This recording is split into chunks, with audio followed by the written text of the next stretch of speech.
Pasalnya, ular ini muncul saat penghuni rumah masuk ke dalam kamar mandi dan hendak menggunakan toilet. Mendapat laporan ini, tim rescue pemadam kebakaran sektor Cengkareng, Jakarta Barat pun langsung mendatangi lokasi. Proses evakuasi berlangsung dramatis, bahkan petugas harus merayap secara perlahan agar ular tidak kembali masuk ke dalam kloset. Namun akhirnya petugas terpaksa harus membongkar kloset untuk menangkap ular sepanjang 3 meter ini. Akhirnya melalui beberapa proses karena nunggu ular itu nongol dan melap lagi, kita tunggu. Kita nongol baru kita tangkap palanya langsung karena sulit untuk mengeluarkan, terpaksa klosetnya kita rusak.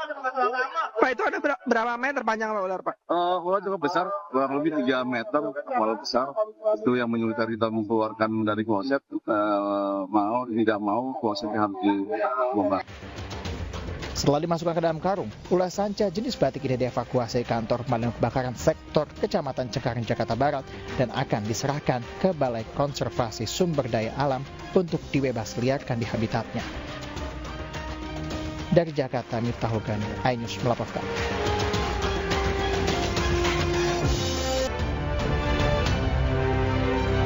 Selamat malam pemirsa, sebuah mobil dibawa kabur seorang anak kelas 1 SD. Saat dibawa kabur, mobil sempat menabrak sejumlah kendaraan lain di kawasan Kemang, Jakarta Selatan. Bersama saya Dian Ramkuni, inilah iNews Malam selengkapnya.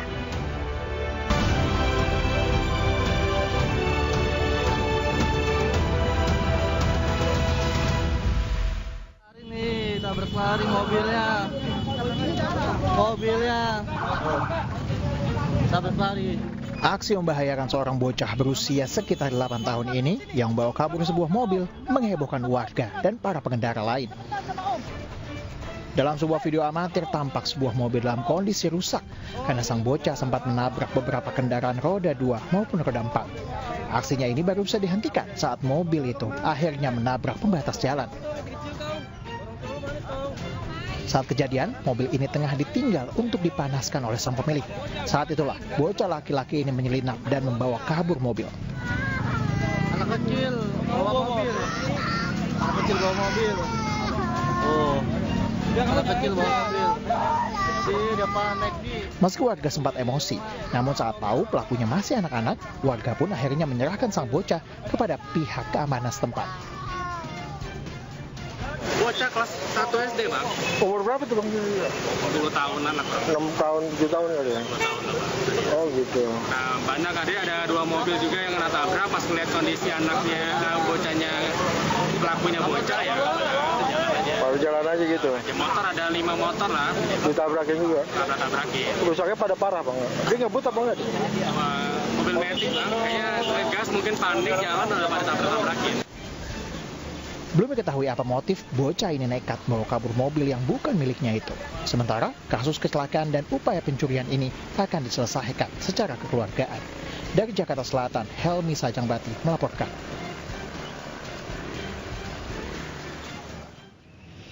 Pemirsa, sebuah mobil merah melanggar razia di Jati, Kudus, menabrak seorang polisi hingga terbawa kap mobil. Aksi tersebut pun direkam oleh beberapa pengguna jalan hingga viral di media sosial. Topinya kancer ya, topinya kancer. Gila dia nek sini ya, gila ya. Hati-hati ya.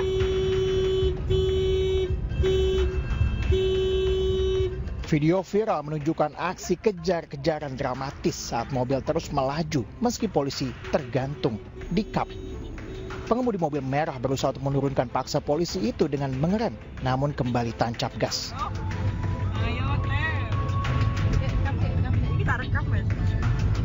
Polisi dibantu pengendara lain, kemudian ikut mengejar mobil berplat nomor K1048C dan berhasil dihentikan di depan perusahaan kertas di Jalan Lingkar Selatan.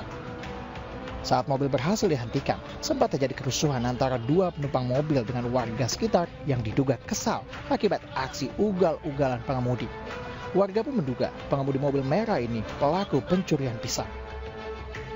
Pelaku yang katanya itu pencurian pisang itu, tapi belum jelas itu benar apa tidak. Dan waktu itu di sana itu dari mepet sama mobil putih, mobil pribadi Pak Polisi.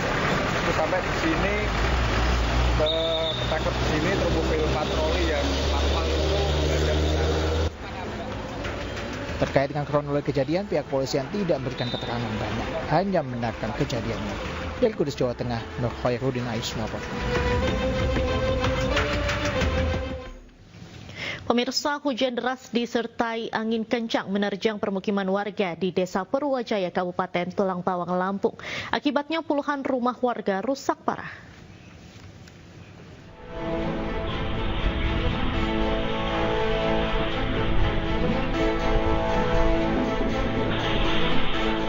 Angin kencang disertai hujan deras menerjang Desa Purwajaya, Kecamatan Banjarmargo, Kabupaten Tulang Bawang, Lampung.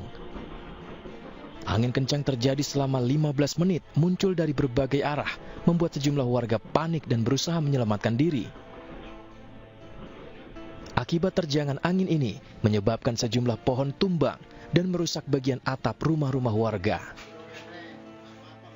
Angin itu tiba-tiba yang kencang, Pak, datangnya tiba-tiba, karena yang pertamanya petir, ya, kita berada di rumah.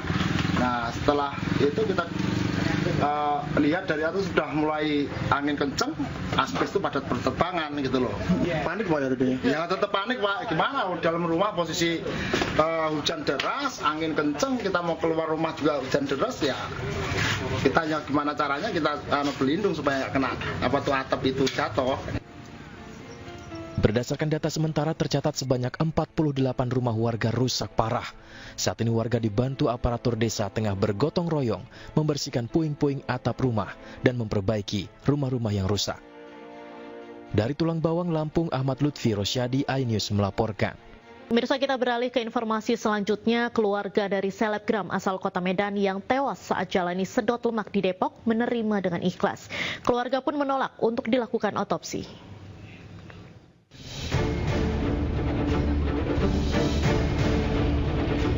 Kasus penyelidikan masih bergulir.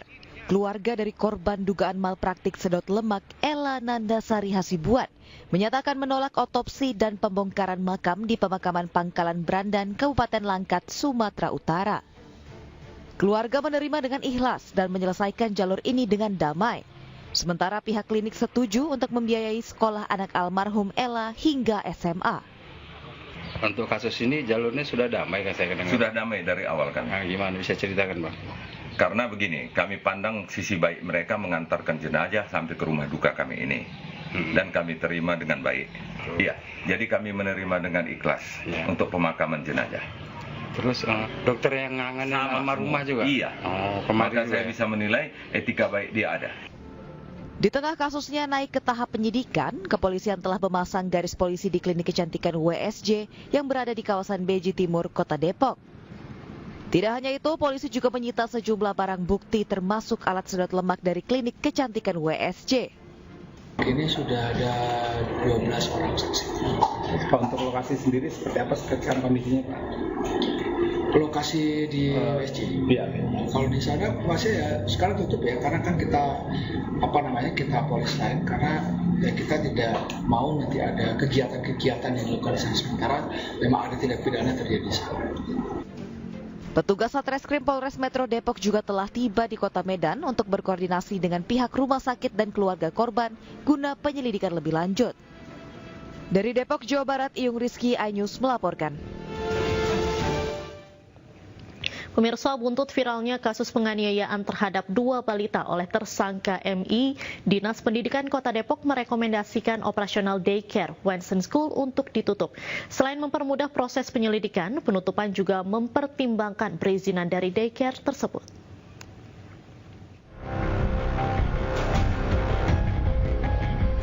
Operasional daycare hingga PAUD Wensen School ditutup sesuai rekomendasi Dinas Pendidikan Kota Depok.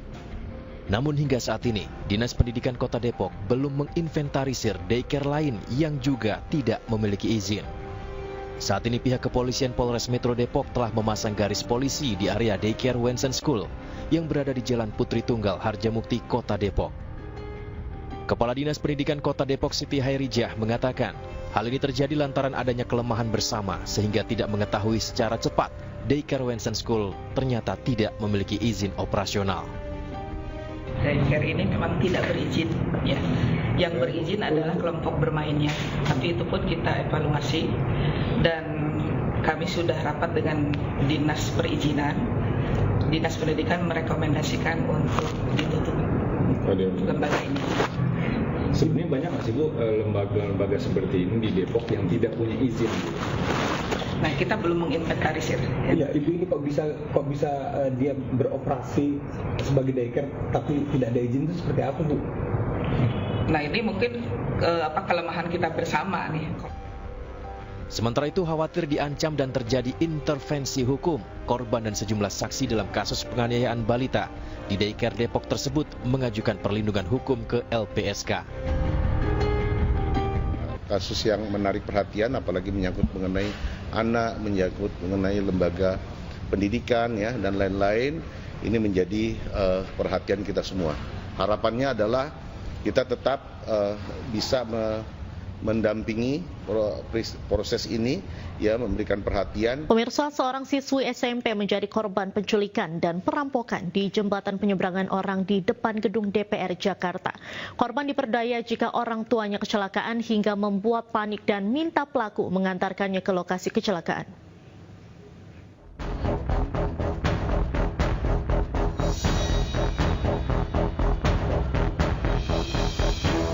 Aparat Polda Metro Jaya menangkap Faisal Andriansah, pelaku penculikan dan perampokan siswi SMP di jembatan penyeberangan orang depan gedung DPR Jakarta.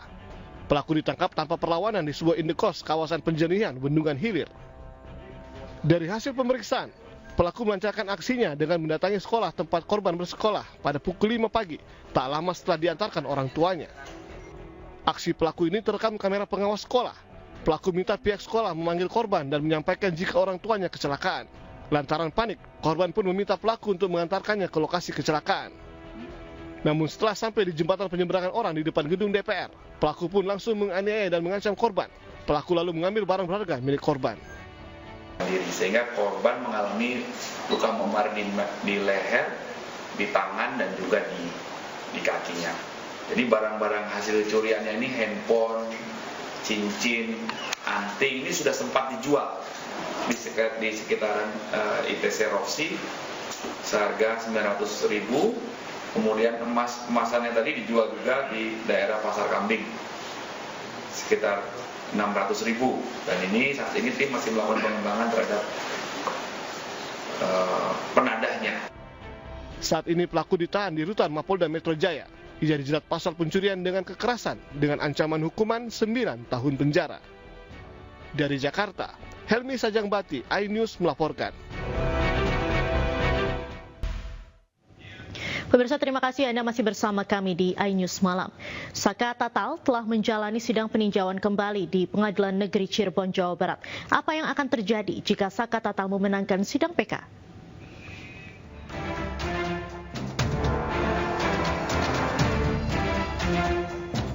Sidang peninjauan kembali Saka Tatal telah rampung.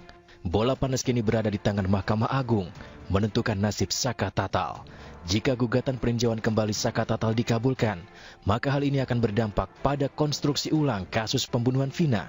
Salah satunya, bisa saja ini bukan pembunuhan. Nah, kalau bukan pembunuhan berencana, ya efeknya kepada tindak pidananya. Kalau efek pada tindak pidana, berarti tidak ada tindak pidana pembunuhan berencana. Siapa pelakunya? Itu semua pelaku dalam delik penyertaan itu berarti tidak mungkin terjadi itu. Karena akibatnya, objeknya itu ternyata bukan disebabkan karena pembunuhan berencana. Gitu. Nah, kalau itu yang terjadi, berarti efek pada semuanya. Dan yang kedua adalah juga pada pemohon PK Saka Tatal. Di sisi lain, penasihat Kapolri Arianto Sutardi mengatakan, jika PK dimenangkan, maka hal ini akan berpengaruh pada nasib 7 terpidana lainnya di kasus Vina dan Eki. Tapi seandainya di dalam PK itu diputuskan bahwa ternyata putusan yang dulu itu tidak benar mengatakan itu adanya pembunuhan berencana, dan dengan demikian maka si Saka ini tidak mungkin dong, kalau tidak ada kasusnya kan nggak mungkin ada tersangkanya kan gitu. Nah itu bisa jadi nanti yang lain juga ikut terikut gitu. Sebelumnya Saka Tatal menghadirkan 10 bukti baru dalam persidangan serta saksi fakta yang mengetahui kejadian sebenarnya. Akankah nama baik Saka Tatal pulih melalui peninjauan kembali ini? Tim Liputan iNews melaporkan. Sementara itu, kuasa hukum Saka Tatal, Edwin Partogi, yakin jika kasus Vina terjadi karena kecelakaan dan Mahkamah Agung akan mengabulkan PK yang diajukan. Keyakinan itu berdasarkan sejumlah bukti dan saksi yang dihadirkan dalam sidang PK Saka. Selain itu, Edwin juga meragukan adanya tindakan pemerkosaan dalam kasus kematian Vina dan Eki. Kami akan mengabulkan permohonan PK dari Saka Tatal karena memang berdasarkan bukti-bukti yang kami ajukan, novum, saksi, dan ahli, nyatanya memang peristiwa yang terjadi itu adalah kecelakaan lalu lintas sebagaimana yang telah disimpulkan oleh polisi yang datang ke TKP pada tanggal 27 Agustus 2016. Jadi termasuk juga kalau merujuk pada ahli Pak Prof. Dr. Muzakir dan ahli Dr. Forensik Kudus Hendar yang Dr. Muzakir menekankan pada peristiwa pembunuhan yang harus menjadi rujukan adalah hasil visum. Ya. Apakah hasil visum itu menunjukkan itu atau tidak? Nah, dari penjelasan itu kemudian dipertegas oleh Dr. Forensik Kudus Hendar. Dengan luka-luka yang ada di tubuh Eki dan Vina, luka-luka itu dapat disimpulkan merupakan luka dari kecelakaan. Ya. Kami juga menyinggung soal spekulasi terkait dengan pemerkosaan. Ya. Nah, ini sebenarnya jauh lebih penting buat 7 terpidana lainnya. Ya. Gitu loh. Nah, jadi kalau dari soal itu juga yang tuduhan soal pemerkosaan itu lebih pada spekulasi dibanding dengan fakta karena tidak ada bukti-bukti fisik ya yang menunjukkan terjadi peristiwa itu. Ya. Termasuk kalau kita lihat. Kita ke informasi selanjutnya, pemirsa. Inventarisir rumah dilakukan Densus 88 bersama aparat gabungan terkait dugaan terorisme di Kota Batu, Jawa Timur. Sejumlah barang bukti bahan peledak diamankan.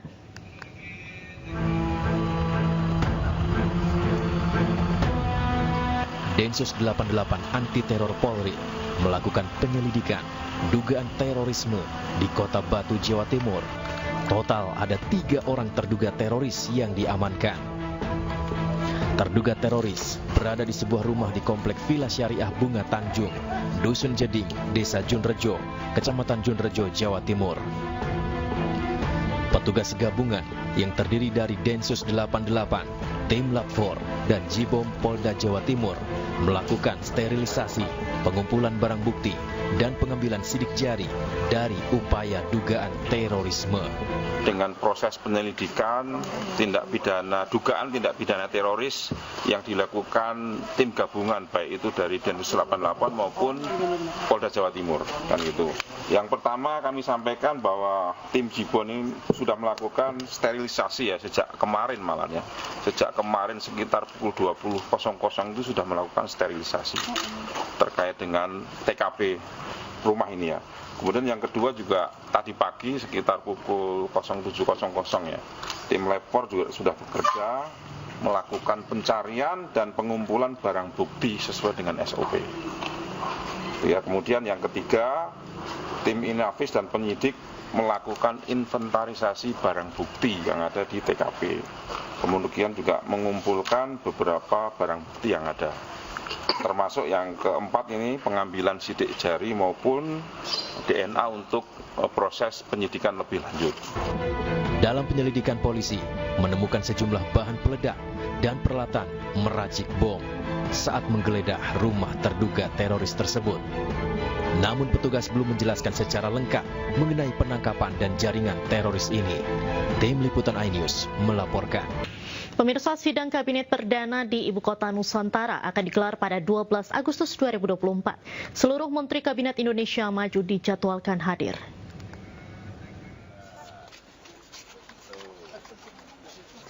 Sidang Kabinet Perdana di IKN akan digelar 12 Agustus 2024 mendatang. Meskipun masih menunggu kesiapan seluruh sarana dan prasarana, Presiden Joko Widodo meminta seluruh Menteri Kabinet Indonesia Maju hadir dalam rapat. Menteri Pertahanan sekaligus Presiden terpilih Prabowo Subianto memastikan akan hadir. Sementara itu, pada 11 hingga 14 Agustus 2024, Presiden Joko Widodo akan melakukan groundbreaking sejumlah proyek di IKN. Sementara pada 13 Agustus, Presiden akan memanggil kepala daerah ke IKN. Ada yang menginap, kalau saya mulai mungkin tanggal 9 sudah di sana. Di rumah dinas sudah, Pak? Ya, yang menteri-menteri lainnya mungkin hanya mandi, ada juga yang sedang tergantung beliau-beliau. Nah, untuk rumah dinas sendiri Pak udah selesai semuanya? Belum. Kalau untuk Agustus nanti baru 14. Nah, 14 kan tiap rumah ada 3 kamar. Dan di kamar 1 kamar utama, 2 kamar. Pemirsa, Wakil Menteri ATR BPN Raja Juli Antoni tengah disorot. Pasalnya saat konferensi pers, Raja Juli memotong Menteri PUPR Basuki Hadi Mulyono yang sedang berbicara. Hal itu bermula ketika Basuki ditanya perihal Presiden dan Wakil Presiden terpilih bakal berkantor di IKN atau tidak.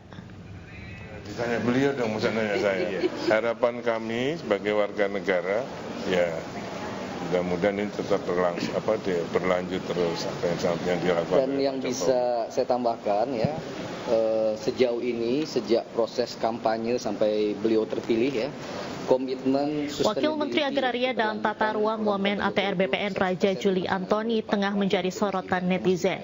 Beredar potongan video memperlihatkan sikap Raja Juli saat Menteri PUPR Basuki Hadi Mulyono tengah menjawab pertanyaan wartawan. Dalam video ini, Menteri Basuki yang belum selesai bicara tiba-tiba dipotong oleh Raja Juli yang ada di sampingnya. Sontak netizen pun berkomentar. Harapan kami sebagai warga negara, ya mudah-mudahan ini tetap berlangsung. Ditanya beliau dong, masa nanya saya. Harapan kami sebagai warga negara, ya mudah-mudahan ini tetap berlanjut terus apa yang dilakukan. Dan yang bisa saya tambahkan ya, sejauh ini sejak proses kampanye sampai beliau terpilih ya, komitmen sustainability ya, keberlanjutan program-program Pak Jokowi itu 100% dilaksanakan oleh Pak Prabowo maupun Mas Gibran, termasuk IKN. Jadi nggak boleh ada keraguan politik bahwa dua pimpin pucuk kita itu akan meneruskan IKN seperti yang direncanakan pada saat Pak Prabowo mau berkantor sini nggak Pak? Insya Allah ya, silakan tanya ke beliau konfirmasi ya. Ini orang politik loh. Ya, oke. Politik banyak ini. Beralih informasi politik, pemirsa, Partai Golkar resmi mengusung Deddy Mulyadi untuk maju menjadi calon gubernur Jawa Barat. Hal ini semakin menguatkan sinyal dukungan terhadap Ridwan Kamil untuk bersaing dengan Anies Baswedan di Pilkada Jakarta. Dukungan Golkar terhadap Deddy Mulyadi di Pilgub Jabar semakin menguatkan sinyal jika Ridwan Kamil akan bertarung memperebutkan kursi nomor 1 di Jakarta. Meski demikian, Ketua Umum Golkar Erlangga Hartarto masih enggan menyebut secara langsung terkait dukungannya kepada Ridwan Kamil di Pilkada Jakarta. Deddy Mulyadi pun berterima kasih atas dukungan dari Partai Golkar terhadap dirinya di Pilgub Jabar. Selanjutnya, Deddy akan meminta persetujuan dari Ketua Umum Gerindra Prabowo Subianto. Deddy juga menyebut sudah berkomunikasi dengan partai di Koalisi Indonesia Maju dan akan menerima pinangan Golkar sesuai dengan keputusan partai koalisi.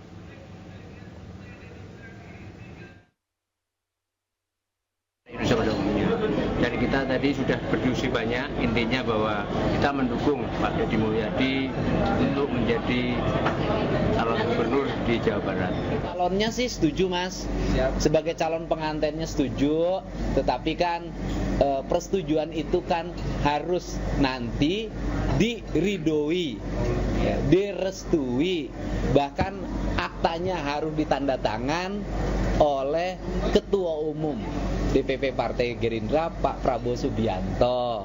Ya mungkin nanti Mas Inggi matur ke Pak Ketua Umum, saya juga matur ke Pak Ketua Umum dan Ketua Dewan. Pemirsa, Partai Keadilan Sejahtera PKS resmi mengumumkan arah dukungannya di Pilgub Sumatera Utara. PKS mengusung Wali Kota Medan Bobi Nasution untuk maju sebagai calon gubernur Sumatera Utara di Pilkada 2024. Rekomendasi dari PKS tersebut diserahkan langsung oleh Presiden PKS Ahmad Saiku di DPP PKS. Bobi bersyukur bisa didukung oleh PKS dan ini menambah jumlah dukungan parpol untuk Bobi dalam Pilkada Sumatera Utara 2024. Oke, cukup.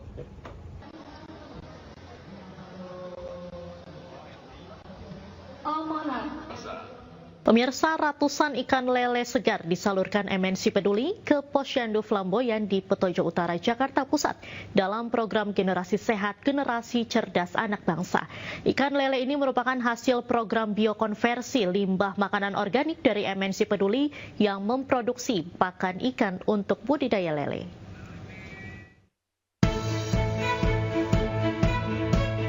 Mewujudkan Indonesia Emas 2045, MNC Peduli terus menggencarkan program Generasi Sehat, Generasi Cerdas Anak Bangsa melalui beberapa kegiatan pencegahan stunting. Salah satunya adalah dengan memenuhi tambahan asupan makanan bergizi ke Posyandu Flamboyan di kawasan Petojo Utara, Jakarta. Di sini MNC Peduli memberikan ratusan ikan lele segar, hasil dari program biokonversi limbah makanan organik yang menghasilkan pakan ikan untuk budidaya ikan lele. Lele ini kemudian langsung diolah menjadi makanan sebagai pemenuhan gizi harian dalam upaya pencegahan stunting. Saya sangat bersyukur dikasih dari MNC Peduli ini, jadi perkembangan anak itu maju sedikit gitulah gitu. Jadi kan lele ini banyak proteinnya, banyak vitaminnya ada di situ gitu. Jadi tadinya timbangannya kecil, jadi sekarang meningkat. Alhamdulillah dikasih sama ibu-ibu kader Posyandu lele. Lele kan banyak vitamin ya untuk anak saya ya, tumbuh kembang anak saya. Alhamdulillah, terima kasih ya MNC Peduli. MNC Peduli konsisten berkontribusi dengan membantu kebutuhan gizi yang baik terhadap anak dan ibu hamil dalam upaya mewujudkan generasi bebas stunting 2045. Dari Jakarta, Abdul Aziz Auliasyah Ramadan, iNews melaporkan. Pemirsa, terima kasih Anda masih bersama kami di iNews Malam. Aliansi Rakyat Indonesia Bela Palestina kembali menggelar aksi di depan kantor Kedutaan Besar Amerika Serikat. Ribuan pembela Palestina hadir pada aksi ini. Masa pembela Palestina hadir untuk berdoa bersama dan mendukung aksi bela Palestina. Agenda aksi adalah membela Palestina dalam serangan oleh Israel yang terjadi pada 7 Oktober 2023 hingga saat ini. Adapun agenda lainnya terkait penyerangan terhadap pemimpin politik Hamas Ismail Haniyeh dan serangan rudal di Iran. Sebanyak 1.309 pasukan gabungan dari kepolisian disiapkan untuk berjaga di area aksi ini. Selain itu, jalan di 2 titik, yaitu kedua arah Kedutaan Besar Amerika Serikat, ditutup sementara selama aksi berlangsung.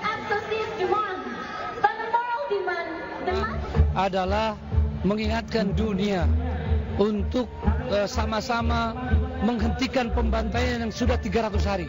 Sudah lebih 10 bulan, ya, sudah kurang lebih 10 bulan berlangsung. Itu poin yang paling pertama. Dan yang kedua, mengingatkan bahwa agar dunia, ya, para pemerintah memperhatikan keputusan Mahkamah Internasional, ya, tentang justice, bahwa sebetulnya pendudukan Israel itu ilegal, ya, di Palestina.